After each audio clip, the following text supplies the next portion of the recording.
Hey guys, I hope you all had a great holiday weekend. We are I am wrapping up some food prep. Jason was awesome and cut a lot of vegetables for me, which cuts down on some time.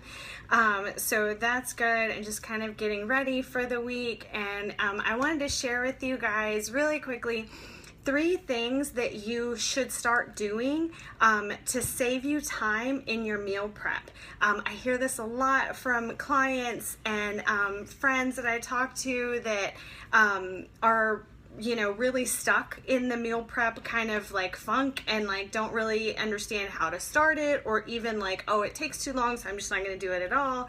So I want to share with you guys like a few ways you can cut down on time and hopefully like set yourself up for success the rest of the week. If you guys find this information helpful, I would love it if you shared it out with your friends. For those of you who don't know me, my name is Sarah Can. I am a certified personal trainer, a nutritionist, and I am passionate about empowering women to get strong and lead happy and healthy lives. You can find me over at sarahcantraining.com.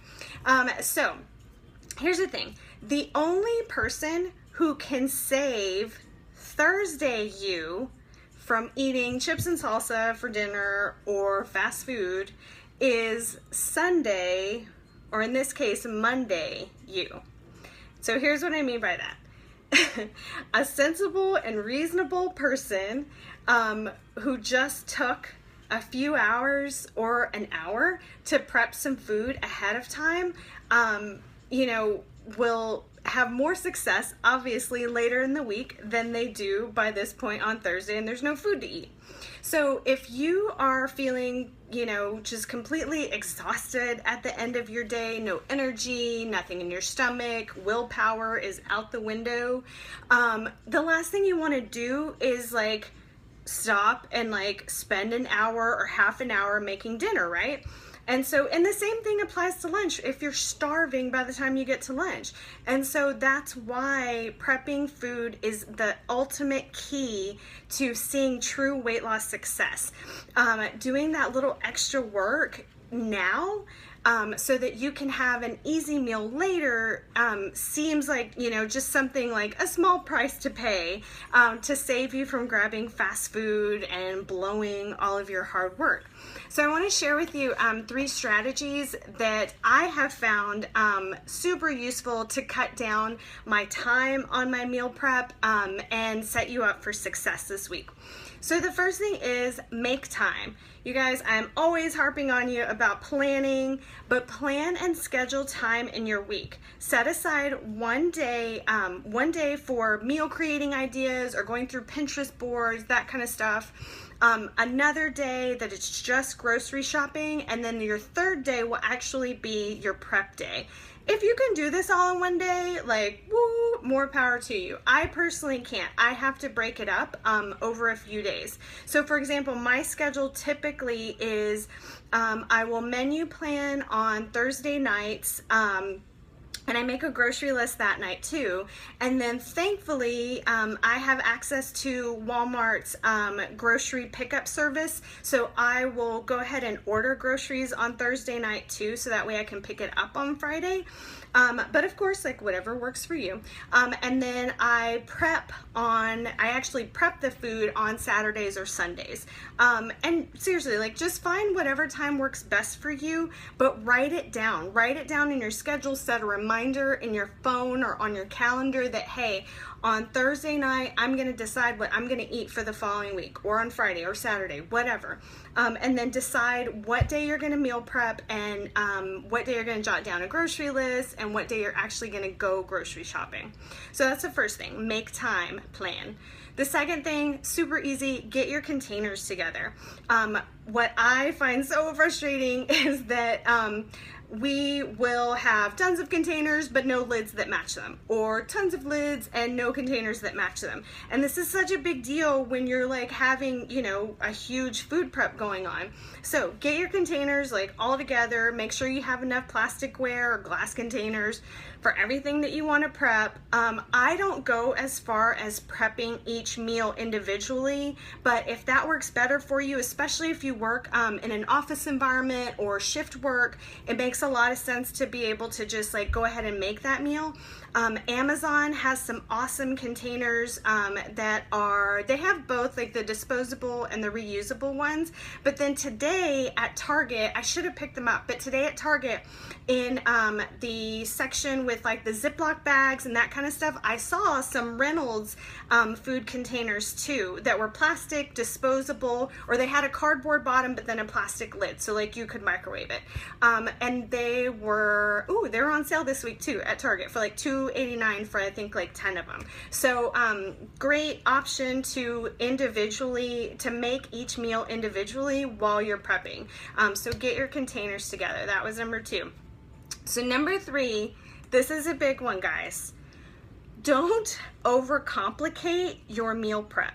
Okay, don't overcomplicate your menu. Choose 1 to 2 proteins to prep. So for example, like ours is typically chicken breast and ground turkey. Like those are like the staples that we will prep at a minimum. So chicken breast and turkey, choose 1 to 2 proteins, 2 starches. For us, same thing, brown rice and sweet potatoes, and then 2 to 3 veggies chopped. So bell peppers, broccoli, carrots, whatever you like. And so instead of making some like grand meal that you're gonna partition out or individually, you know, individualize out for your lunches, just make 1 to 2 staple items that you know that you can always make them fit your macros. If it's, like I said, if it's chicken breast, I will typically just throw it in the crock pot on Sunday mornings with some chicken broth, and like today it has some salsa in there too, just random. But just choose a couple of easy things. Chicken breast is really easy, ground turkey is really easy to prep, brown rice, sweet potatoes, and then just chop a couple of veggies. Don't overcomplicate your menu and then get overwhelmed when you're in the thick of it and trying to get everything together. So quick recap, make time, plan and schedule time in your week for your food prep, get containers together, super easy, and then don't overcomplicate your menu. Decide 2 or 3, 1 to 2 proteins that you typically will eat every day or every couple of days. Choose just 2 starches, so brown rice or sweet potatoes, something like that, and then just chop a couple of veggies up that you can just throw in as you need it. And you'll figure out what works best for you. When I first started food prepping, it would take me no less than probably like 2.5 to 3 hours, which is crazy now, but you will get it down to a science and you'll figure out ways to cut down your time, especially as you figure out what you and your family enjoy eating and what you don't like eating. And so you can kind of eliminate those things. And something else that I found is that like over time you figure out ways to streamline, and so now I can typically meal prep in about an hour and a half at the most. And don't forget too to recruit your kids to help you bag vegetables if they are old enough to chop some stuff, that they can help with that. Mia loves to help me put things in the crock pot and pour like sauces on, so things like that to get your family involved so that they know that this is important and that this is a priority for you guys. I hope this was helpful for y'all. If you'd like to know what we prepped today for our meals this week, you can leave your email below in the comments and I will send you what I cooked this week and what I got ready, and also a few recipes that are super easy. I don't do anything like that's overly complicated. That's just not my jam. But I hope that you guys had a great holiday weekend and that you are able to spend some time today meal prepping to set yourself up for a successful week. All right, you guys have a great rest of your day and I'll talk to you soon. Bye.